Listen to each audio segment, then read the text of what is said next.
I would like to request all the PG scholars who want to present the paper, please go downstairs in hall 2, Khaja Shok Hall. And the paper presentation will be made for the PG scholars in Khaja Shok Hall, ground floor.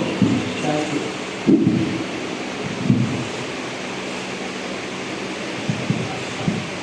अस्सलाम वालेकुम। Morning session में जितने lectures थे हम उसमें यूनानी aspect देखे थे कैंसर का, और एक इम्पॉर्टेंट टॉपिक होता है कैंसर से रिलेटेड, दैट इज मेटास्टेसिस, या कैंसर का फैल जाना या स्प्रेड हो जाना। एक्चुअली जब सर्वे किया गया तो उसमें मालूम हुआ कि कैंसर से होने वाली जो डेथ थी उसका मेजर कॉज जो था वो मेटास्टेसिस था, या कैंसर का स्प्रेड हो जाना। तो आज का लेक्चर है वो मेरा इस टॉपिक पर ही है कि कैंसर मेटास्टेसिस, इसमें प्राइमरी ट्यूमर सेल किस तरह से स्प्रेड होता है सेकेंडरी साइड तक। तो फर्स्ट ऑफ ऑल हम आज के लेक्चर में देखेंगे definition of cancer, definition of metastasis, और what is the seed and soil hypothesis and sequential steps in metastasis या spread of cancer. First of all, what is cancer? Cancer is an uncontrolled growth or a disease in which abnormal cells are growing uncontrollably. But that is, cells are growing very rapidly and they are abnormal in their function and their structure. Similarly, there are other definition of cancer. It may refer to a tumor. ये tumour हो सकता है, swelling हो सकता है, जो कि किसी इन्फ्लामेशन के मौजूदगी में ना हो, और ये एबनॉर्मल ग्रोथ होती है जो बिनाइन या मैलिग्नेंट हो सकती है। इसी तरह से नियोप्लाज्म का वर्ड भी कैंसर के लिए इस्तेमाल किया जाता है। नियोप्लाज्म का मतलब होता है that is new growth. Next, now we have to know what is metastasis और how it is attached to और रिलेटेड टू कैंसर। क्योंकि जब भी आप कभी कैंसर सुनोगे, अगर पेशेंट आपके पास आता है लेट स्टेज में, तो पेशेंट ये होता है कि prognosis is not good when cancer is spread to other organ, और when it leave the primary site it is very difficult to treat it completely and the prognosis will also poor, और sometimes recurrence after surgery or after chemotherapy also noticed. So tumor refers to a growth in the body and the cancer refers to a tumor in the body. Why the metastasis refer to spread of the cancer from other organ. Now next, some surveys were done.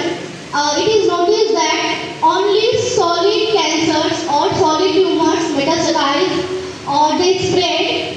Mostly liquid tumors don't metastasize because they are not having any primary tumor site. जैसे कि अगर हम leukaemia को देखें तो leukaemia जो होता है वो होल ब्लड में पाया जाता है, तो वो किसी और ऑर्गन में स्प्रेड नहीं होता, मेटासाइज नहीं होता। इसीलिए जो सॉलिड ट्यूमर्स होते हैं वो सिर्फ मेटासाइज होते हैं या स्प्रेड होते हैं। जब सर्वे किया गया तो उसमें देखा गया कि ब्रेस्ट कैंसर से मरने वाले लोगों में 5% जो थे उनमें जो डिजीज थी वो दूसरे ऑर्गन में स्प्रेड हो चुकी थी। इसी तरह से लंग, कोलन और अदर कैंसर्स में भी ये देखा गया कि जो कैंसर था वो 5, 6, 61, 24, 28, 85% तक पेशेंट में मेटास्टासाइज हो चुका था। स्टमक कैंसर में सबसे ज़्यादा रेट था कि ऐसे पेशेंट जिसमें डेथ हुई थी स्टमक कैंसर की वजह से, वो 85% जो है ऐसे अपराध थे जिसमें कैंसर स्टमक को छोड़कर अदर ऑर्गन में भी स्प्रेड हो गया था। Next slide. इसीलिए हमें स्प्रेड या मेटास्टेसिस क्या है, क्यों होती है, कैसे होती है, इसका जानना ज़रूरी है। इसमें सबसे पहले रोज़फ रिकेमियर ने 1829 में लफ्ज़ मेटास्टेसिस से दुनिया को रोशनास कराया, और उसने कैंसर स्प्रेड के लिए इस खास लफ्ज़ मेटास्टेसिस का इस्तेमाल किया। मेटास्टेसिस को ग्रीक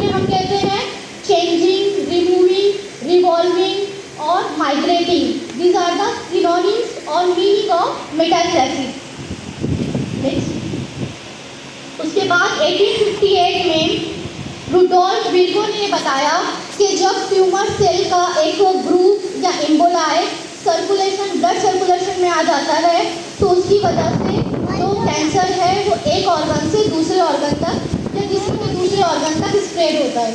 इसके बाद पैगेट, स्टेफन पैगेट, इन्होंने 1889 में एक पेपर पब्लिश किया, उसका नाम था the distribution of secondary growth in cancer of the breast.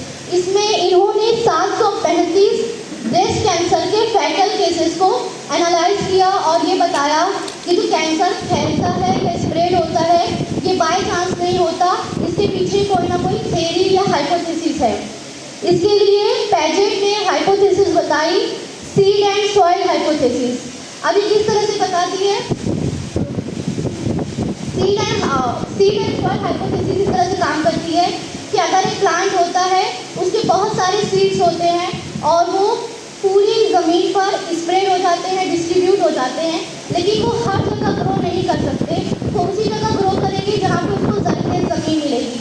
तो इसी तरह कैंसर मेटास्टेसिस भी होती है कि जो कैंसर के सेल्स होते हैं वो जिस्म के हर हिस्से में, हर उज़्व में डिस्ट्रीब्यूट होते हैं, फैल जाते हैं, लेकिन उनकी ग्रोथ वहीं होगी जहाँ पे उसको फर्टाइल और फेवरेबल माहौल मिलता है, यानी वहाँ पर एक माइक्रो इन्वायरमेंट पाया जाता है जो उसको सुटेबल होता है उस कैंसर टाइप के लिए। इस एग्जाम्पल के तौर पर उन्होंने बताया कि प्रोस्टेट का जो कैंसर होता है वो मोस्टली या ऑल ऑफ प्रोस्टेट कैंसर जो है वो बोन में स्प्रेड होता है। तो यहाँ पे उन्होंने ये बताया कि प्रोस्टेट कैंसर से जो सेल हैं वो एक्ट करते हैं द सीड के लिए और उसके लिए फर्टाइल सॉइल जो है वो बोन है।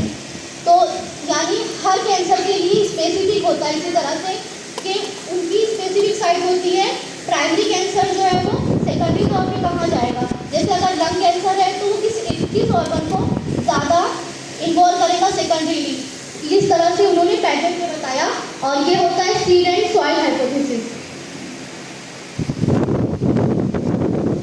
उसके बाद जेम्स एडविन ने 1928 में जो हाइपोथेसिस थी सीड एंड सॉइल हाइपोथेसिस उसको चैलेंज किया और उन्होंने बताया कि कैंसर के स्प्रेड के लिए सिर्फ और सिर्फ सीड और सॉइल हाइपोथेसिस नहीं और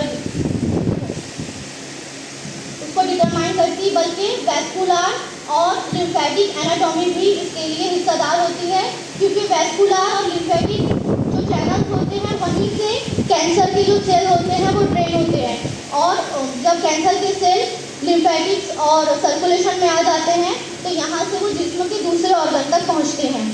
इसके बाद 1970 में इसारिया फिडलर ने एक सीरीज़ बताई जिसमें उन्होंने प्रीवियस जितनी भी थेरीज थी उन थेरीज को कंबाइन किया और बताया कि जो मेटास्टेसिस है या कैंसर के स्प्रेड का प्रोसीजर है तो वो सिर्फ इन कुछ थेरीज की वजह से नहीं होता या एक या दो थेरीज के लिए पूरी नहीं उतरेगी। उन्होंने बताया कि 8 स्टेप्स होती है, सिक्वेशनल स्टेप्स पाई जाती है जिसमें कैंसर की मेटास्टेसिस होती है। तो इन्होंने 8 स्टेप्स बताई है। First one is primary growth, second है एंजियोजेनेसिस यानी नई वेसल्स का फॉर्मेशन, सेकंड है epithelial to mesenchymal transition, next है invasion, fifth one is intravasation, survival in the circulation, extravasation, dormancy and subsequent secondary growth. Next इसको हम one by one देखते हैं। First of all primary growth या uncontrolled cell growth यानी किसी primary organ में tumour किस तरह डेवलप होता है। इसमें सबसे पहले जो हमारे जिस्म में सेल होते हैं, सेल के न्यूक्लियस में जो जीन पाया जाता है उसके जीन में जब म्यूटेशन कोई चेंज आ जाता है, म्यूटेशन से मुराद होता है चेंज। अभी चेंज अच्छा भी हो सकता है, बुरा भी हो सकता है और इसकी बहुत सारी डिटेल है। तो शॉर्ट में हम ये समझ सकते हैं कि अगर किसी भी किस्म का चेंज जो सेल के डीएनए में हो रहा है तो डीएनए से आरएनए बनता है, आरएनए में भी चेंजेस होते हैं, वही चेंज जो है वो प्रोटीन फॉर्मेशन में भी होता है। तो अगर ऑन्कोजीन का फॉर्मेशन ज़्यादा होगा तो ये वो ऐसे जीन होते हैं जो अनकंट्रोल्ड ग्रोथ का सबब बनते हैं। इसी तरह से इस म्यूटेशन की वजह से अगर ट्यूमर सप्रेसर जीन की कमी हो जाए या वो इनएक्टिवेट हो जाए तो वो फैक्टर ट्यूमर फॉर्मेशन को रोकते हैं या ग्रोथ को रोकते हैं, ये सप्रेस हो जाते हैं और जो सेल की ग्रोथ होती है वो बहुत तेज़ी से क्विकली होने लगती है। इसी तरह यहाँ पे ये पॉइंट दिए हुए हैं कि अनकंट्रोल्ड सेल डिवीज़न, इसी तरह उनका जो मेटाबॉलिज्म होता है, क्योंकि ये एबनॉर्मल सेल होते हैं तो इनका मेटाबॉलिज्म भी नॉर्मल सेल से मुख्तलिफ होता है। वो ज़्यादा एटीपी इस्तेमाल करते हैं और बहुत तेज़ी से रेप्लिकेट करते हैं। इसी तरह से जो उनकी सेल डेथ होती है, हर सेल जिस तरह की हमारी ज़िंदगी होती है, सेम सेल साइकिल भी होता है। सेल एक वक्त में बढ़ते हैं, डिवाइड होते हैं और कुछ वक्त के बाद वो डेथ होती है। लेकिन जो कैंसर सेल होते हैं उनमें जो डेथ से वो रेजिस्टेंट होते हैं, इसी वजह से वो तेज़ी से अपना नंबर बढ़ाते जाते हैं। इसी तरह इम्यून सिस्टम से भी वो डिस्टर्ब नहीं हो पाते। इसके लिए बहुत सारे केमिकल्स रिस्पॉन्सिबल होते हैं। तो ये फर्स्ट स्टेप थी प्राइमरी ट्यूमर ग्रोथ की। सेकंड में जैसे आपने देखा कि यहाँ पे ट्यूमर सेल्स जो है वो बहुत रैपिडली ग्रो हुए हैं। These are the cancer cells. जितने ज़्यादा ट्यूमर सेल्स बढ़ेंगे उनकी ग़िज़ा की भी ज़्यादा ज़रूरत होगी, उनको न्यूट्रिशन की भी ज़्यादा ज़रूरत होगी। उस नीड को पूरा करने के लिए यहाँ पे नई वेसल्स का फॉर्मेशन होता है। ये जो नई वेसल्स होती है ये एबनॉर्मल वेसल्स होती है। अगर आप एनाटॉमी देखें वेसल्स की तो उसमें 3 लेयर पाई जाती है, लेकिन यहाँ पर जो वेसल्स का फॉर्मेशन होता है जिसे हम न्यू एंजियोजेनेसिस कहते हैं, यानी न्यू ब्लड वेसल्स का फॉर्मेशन, तो यहाँ पे सिर्फ एक लेयर होती है सेल की, एंडोथेलियल सेल्स। इसी वजह से ये जो वेसल्स होती है बहुत ज़्यादा लीकी, कमज़ोर और फ्रेजाइल होती है। तो यहाँ से जो कैंसर सेल होते हैं वो सर्कुलेशन में दाखिल होने लगते हैं, यानी ये उनको ग़िज़ा भी फराहम करती है और यहाँ से ये जो सेल्स हैं इस वेसल में आकर सर्कुलेशन में दाखिल हो जाते हैं। तो यानी ये भी एक कॉज बनता है कैंसर के स्प्रेड का। सेकंड है एपिथेलियम टू मेसेंकाइमल ट्रांजिशन। अब ये क्या होता है, अगर कभी हमें जख्म लगता है या कोई हमारा ऑर्गन डैमेज होता है तो नेचर की तरफ से उसकी हीलिंग के लिए जो एपिथेलियल सेल्स हैं, जो नॉर्मल एपिथेलियल सेल्स हैं, वो अपने आप को कन्वर्ट कर देते हैं मेसेंकाइमल सेल में। तो ये कहलाता है एपिथेलियल टू मेसेंकाइमल ट्रांजिशन। अब मेसेंकाइमल सेल्स जो होते हैं ये बहुत ही रैपिडली ग्रो करते हैं और ये मोबाइल होते हैं। जो आप पहला देख रहे हैं ये these are epithelial cell. Epithelial cell एक दूसरे से टाइटली जुड़े होते हैं और नीचे की तरफ एक्स्ट्रा सेलुलर मैट्रिक्स होता है। एक्स्ट्रा सेलुलर मैट्रिक्स जो है ये बायोकेमिकल सपोर्ट फराहम करता है, यानी इस मैट्रिक्स की वजह से एक बैरियर रहता है मॉलिक्यूल में और सेल जो है यहाँ से नीचे नहीं जा सकते। यानी अगर कैंसर को ग्रो करना है तो उसे इस लेयर को तोड़ना होगा या इस बैरियर को ब्रेक करना होगा। तो जब एपिथेलियल सेल्स होते हैं क्यूबॉइडल, स्टेशनरी, एक जगह रुके हुए, इमोबाइल स्ट्रॉन्ग सेल्स होते हैं। लेकिन जब कभी ये कन्वर्ट होते हैं मेसेंकाइमल सेल में तो ये मोबाइल हो जाते हैं। इनकी जो बेसमेंट लेयर होती है वो डैमेज हो जाती है और उनका स्ट्रक्चर भी तब्दील हो जाता है। तो इस तरह से वो अपने स्ट्रक्चर को तब्दील करके जो ब्लड वेसल्स होती है उसमें दाखिल हो जाते हैं, जस्ट लाइक अमीबा की तरह वो सीधो नकली पैर बनाकर या उसका शेप चेंज करके कम जगह में से भी गुजर जाते हैं वेसल।